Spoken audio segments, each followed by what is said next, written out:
Hello everyone, it's me Priya here. Today's session will help you to understand about children behavior and disciplinary techniques. Children behavior is unique for every children. For them, it is the only means of communicating to the society. Every behavior has its own meaning. Parents have to be patient, understand and learn to be effectively interpret with their infants' communication, which helps them to feel secure. Understanding and knowing about your child is not a single moment. Parents have to move through a journey of observing, understanding and responding to a child's behavior. From this session, you will be able to understand children's behavior in different stages, tracing typical behavior to assess child's temperament, understanding child health status and to know about disciplinary techniques. Do you think all kids will behave in the same way? No. Every child is a unique. Parents are often comforted to know all children behavior in the same way as like child they are dealing with. Parenting is one of the biggest challenge for adult human being, which starts from the day of conception. Every parent has to remember that behavior at all stages of children differ, although typical or average behavior can be identified at their chronological age. Here I am going to explain you how a child's typical behavior will be at a specific age level. Even her chronological age may be younger or older. Every parent should be aware that individual child developmental capabilities and needs cannot be labeled or stereotyped. Let's see how infants will behave. Infants. Do you know who are all infants? Infants are those whose age ranges from 0 to 2 years.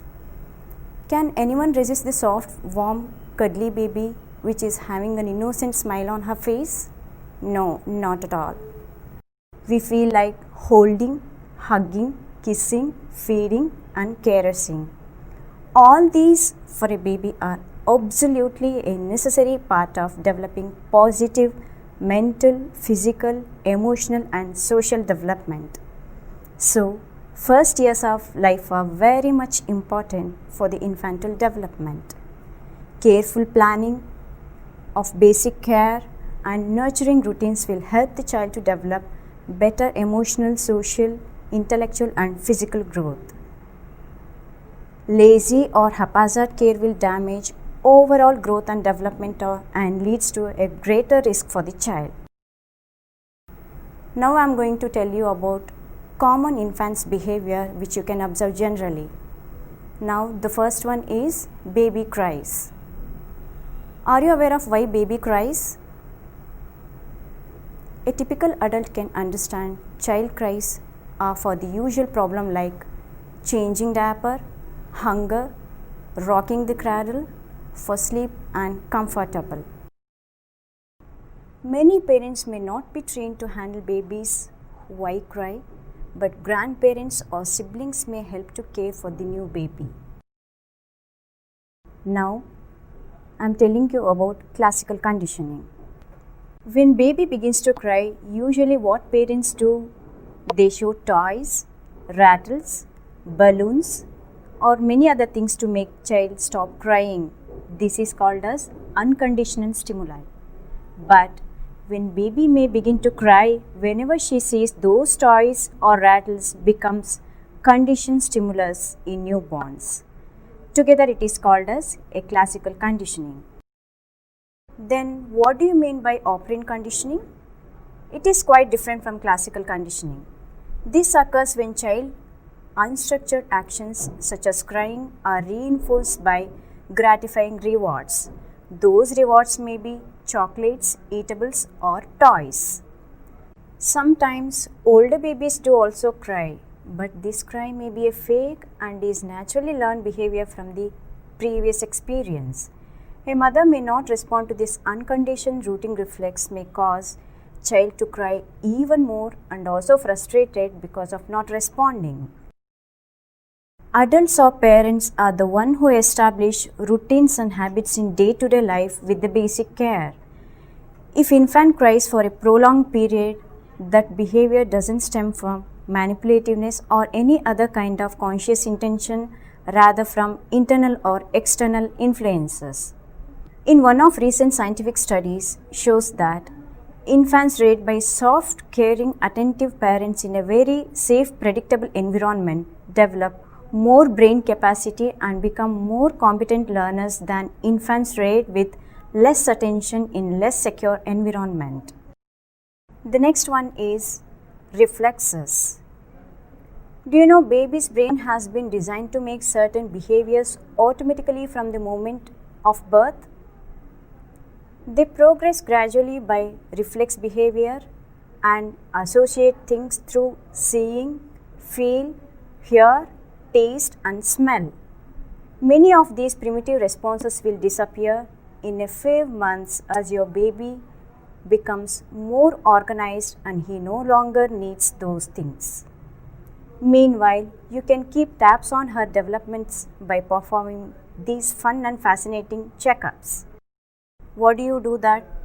Now, how will you check these things? Here I'll show you. Rooting reflex. If you stroke the side of your baby cheeks with your fingers or breast and she'll turn her head towards it, open wide and begin to make sucking movements with her mouth. Moro reflex. Sit your baby upright for a few seconds with your hands lightly gripping her. She'll throw out her arms and legs and extend her neck as if to say, "Pick me up." Grasp reflex. Stroke your baby's palm with your finger. She'll immediately grab your finger and hold on. Tonic neck reflex. When your baby is lying on her back, gently turn her head to the right. Her right arm will shoot out in front of her and she'll raise her other arms above her head. She'll do the same thing on opposite side if you turn her head to the left side. Withdrawal reflex. When your baby is sitting cheerfully in her bouncy seat, suddenly bring your face close to her. She'll quickly turn her head away in another attempt for self-protection. These are all about reflex behavior. Don't you feel excited to check all these things? Yeah, go ahead and experience with the baby.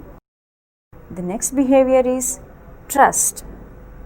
A famous psychologist, Erik Erikson, says, trust developed during infancy is a primary foundation for strong emotional attitudes which build upon all the way throughout your life. Sometimes baby do cry because of internal distress through classical and operant conditioning, as I have explained earlier. Child can experience dependable and pleasurable responses from the parent. So, parents should be aware of what type of environment has to be provided to the baby to value and trust. Surrounding environment is the first step to develop self-esteem in children. Touching also has an immense effect on children's emotional and social health during infancy. Anxious emotions. Secure attachment during infancy is very important for emotional and social development. Attachment has long-lasting effect on emotional bonding with the primary caregiver. Infants, when securely attached with the parent, have a strong, positive emotional bond. They usually get disturbed when mother goes away from their eyes. Who are all insecure or avoidant infants? These infants have anxious emotional link with the mother and are likely to turn away from her even when she returns. Insecure ambivalent infants are having anxious emotional behavior.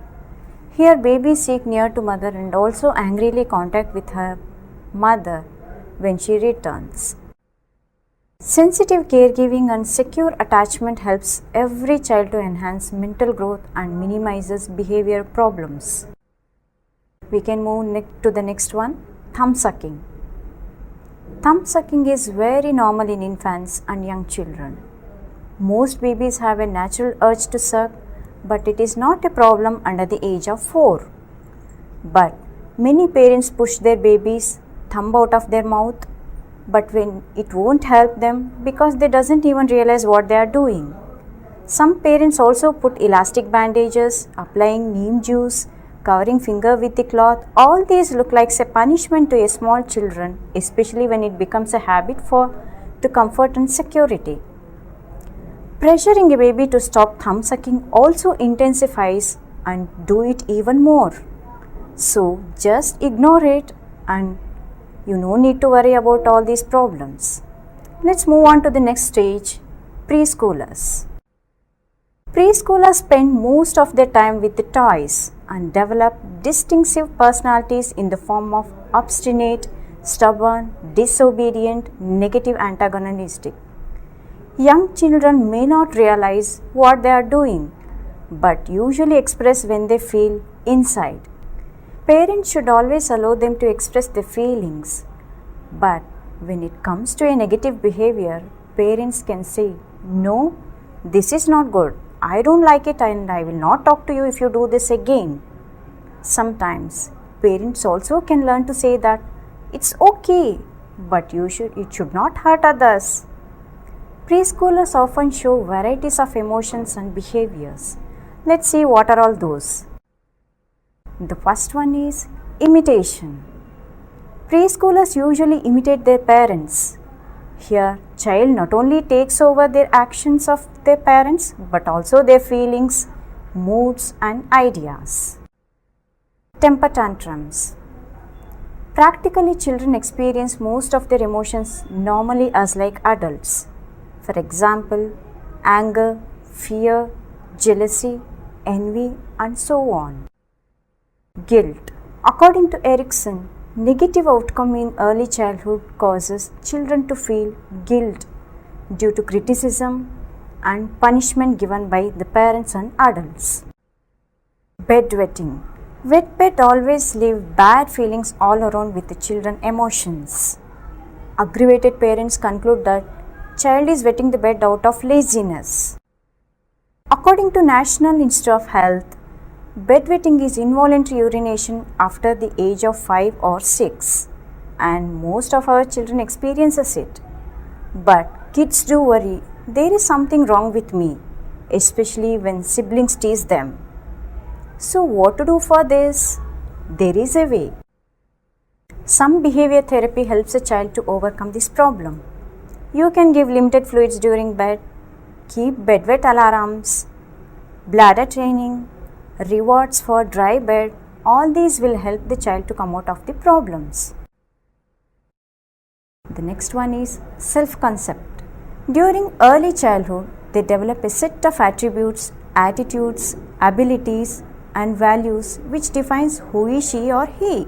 Preschoolers also describe themselves according to their emotions, attitudes which give awareness of their unique psychological characteristics. The next one is possessiveness. Preschoolers are very possessive and always claim their object as, "Hey, it is mine," which is not a sign of selfishness but rather it is a sign of developing selfhood. The next one is self-esteem. Children make their own values and feelings connected with judgment. Self-esteem is the very important aspect of self-development, which will evaluate one's self-efforts that will affect emotions, future behavior and psychological adjustments. The next one is temperament.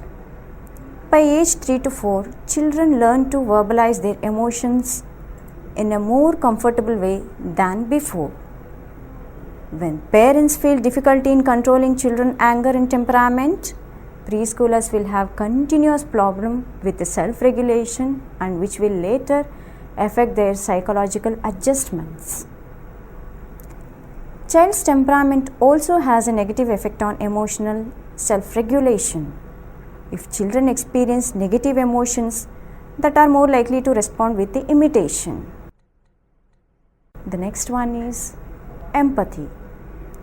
Children who are outgoing and superior in regulating emotions are appropriate in responding others in distress. Parental sensitive reactions will help the child to understand people around them. Let's see what happens in school age. This age is marked by industry versus inferiority. Child wants to take initiative to explore the environment. If he succeeds, he'll be happy and encouraged. and otherwise he feels inferior. These children also show different behaviors. Which are all those? Let's see. The first one is need for security. School-age children seek security. Sense of security is very important even in middle childhood by continuing love, affection, care and proper discipline by parents. The next problem is fear of failure. Fear of failure is very common in school-age children which negatively affect their attitudes. So, children need to be praised for their performance which makes them happier and encouragement. So, all these will make them to correct their behavior. Sibling rivalry. This is also common in middle childhood and it is filled with jealousy if parents have attention with the small ones. Parents should make sure that sufficient attention has to be given to the siblings and make him proud for the new baby. Attention. Attention become more selective, adaptable and planful. These three aspects are very essential for succeed in life. If they fail to pay attention, they will be having serious learning behavior problem with attention deficit disorder. These children are poor in memory planning, reasoning, problem solving and so on. So, parents have to be aware that arguing with children will not help. Instead, they should stay calm, make children pressure free, leave your kids to make wise choice and advocating also help the child to get rid of the problem. Late childhood.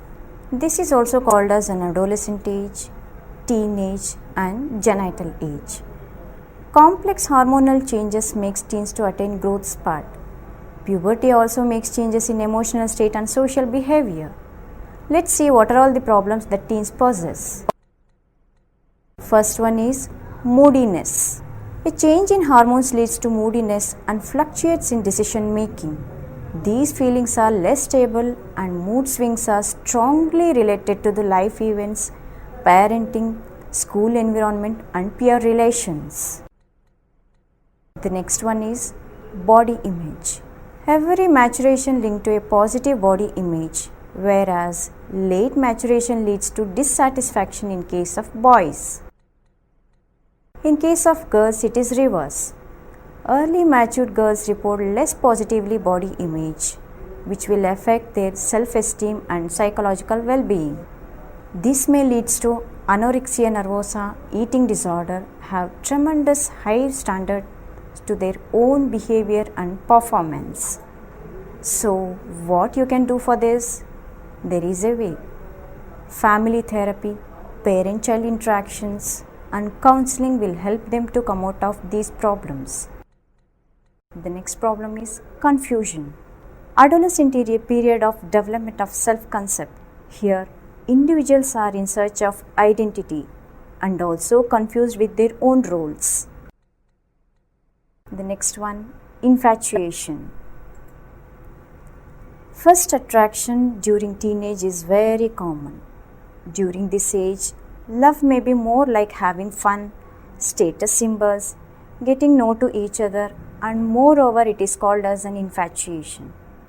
During each and every stage of infatuation, your teen's body is being flooded with hormonal changes, which keeps her going back more.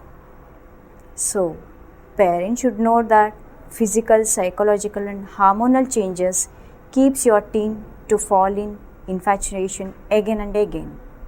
So, what to do for this? Parents should develop a close bond as children grows up. Have an open communication. Do not start up with the fight. Blow the issue out of the proportion. So, this way you can understand your children's behavior and their problems. The next topic which I am going to discuss is temperament styles of children. Temperament research begins with Alexander Thomas, who has been found 9 traits as a part of temperament. In that, activity, it means moving and body activities.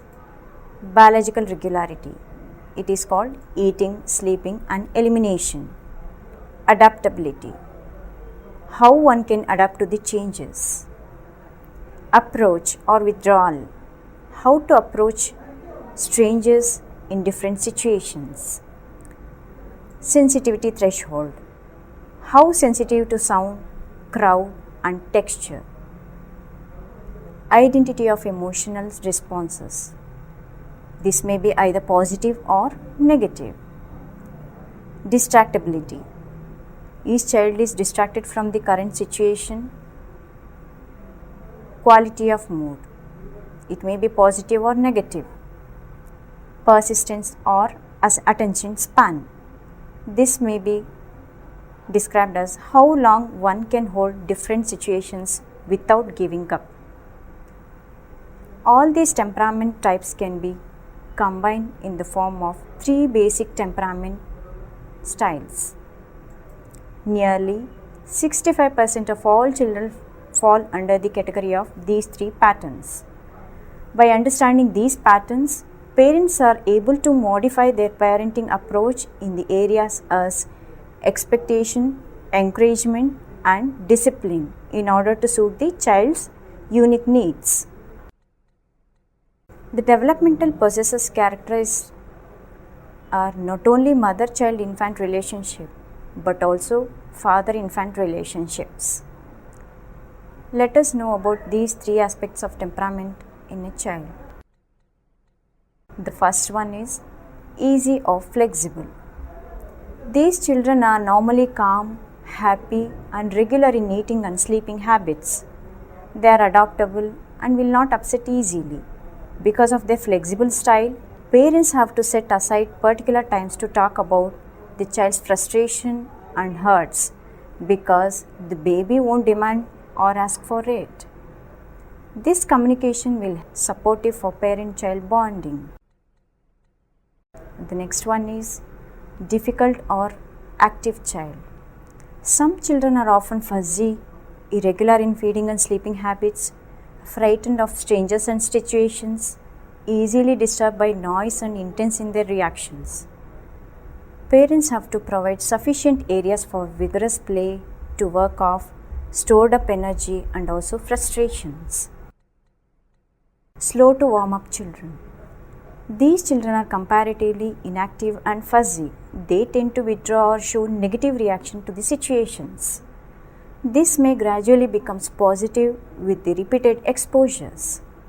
Parents have to allow a child to get enough time to establish better relationship with the new environment or situations. According to a latest research conducted in 2015 March regarding fathering role in child care, it is found that father's education level has a significant influence on managing child's temperament. Educated fathers experience ease in managing infant's temperament than others. Every behavior of a child is greatly determined by parents or adults. But careful observation, alterations in parenting styles can help infants to behave in an acceptable manner. Now we'll move on to the next topic, health of children. Health is the most precious gift for children which maintained by parents. It is a complete physical, mental and emotional well-being. Many of the parents know basics of maintaining good health of their children by offering healthy and hygienic food, safety and immunization. Along with this, regular medical checkups also very important to prevent problems.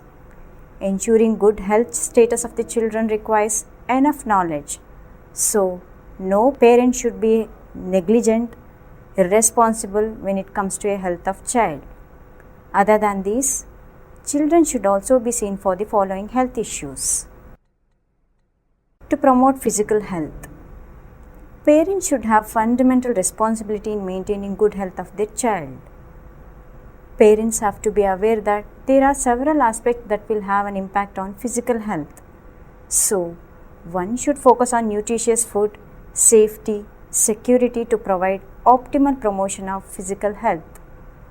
Children can be suggested to do energetic activities to improve their physical developments, such as walking, moving in and around, running, skipping, jumping, and so on. For mental health, parental role is very important to mentor child with healthy mind through developing personality, knowledge, skills, and habits. Parental verbal language, care, cuddling, appreciation, prompt response, rewards, all these are all helpful for promoting good mental health. To promote emotional health, children learn emotions by parental attitudes. Parental communication, feelings, healthy nurturing, reasonable rules, interactions, all these improves child's self-esteem. This will make them to emotionally a healthy child. Every children are vulnerable in society, so every parent should be aware of preventing common childhood health related issues, proper immunization schedule, hygienic environment, nutritious food, and safety. All these can be provided by parents or a caregiver. Now, at last, I am going to tell you about disciplinary techniques. Discipline is the process of teaching a child what type of behavior is acceptable in the society. Disciplinary techniques can be organized by parents to confirm expected patterns of behavior from their children. Diana Baumrind, a famous scientist, has identified these three types of parenting styles. They are authoritarian parenting style. This is an extremely strict form of parenting style which expects child to follow a strict rules and regulations set by their own parents. This is a form of high parental demandingness which has low parental responsiveness. The next one is permissive parenting style. These parents are more responsive than they are demanding. They are non-controlling, don't defer punishment, and also doesn't serve as a role model. They seem more likely to be a friend rather than a parent. The next one is democratic parenting style. Here, children are encouraged to make their daily choices followed with their parents. Here, parents are also respected and treat their children followed by rules which will have good and bad choices. In this, parents want their children to understand why certain behaviors are acceptable and why should be avoided. These are all about parenting styles and disciplinary techniques. Now, I hope all of you should have understood what are the children behaviors in different stages, what are the child's temperamental styles, health status of the individual, and disciplinary techniques. Now, can we go for conclusion? Keeping arguments with the children, pointing out the behavioral problems will increase the crisis rather than resolving. So, what you have to do is identify the problem and solve it carefully. Our kids are always playful and come up with the wounds. Parents are always should be there to put bandages and heal the wound. Our children require us most of all to love them for what they are, not to spend our whole life trying to correct them.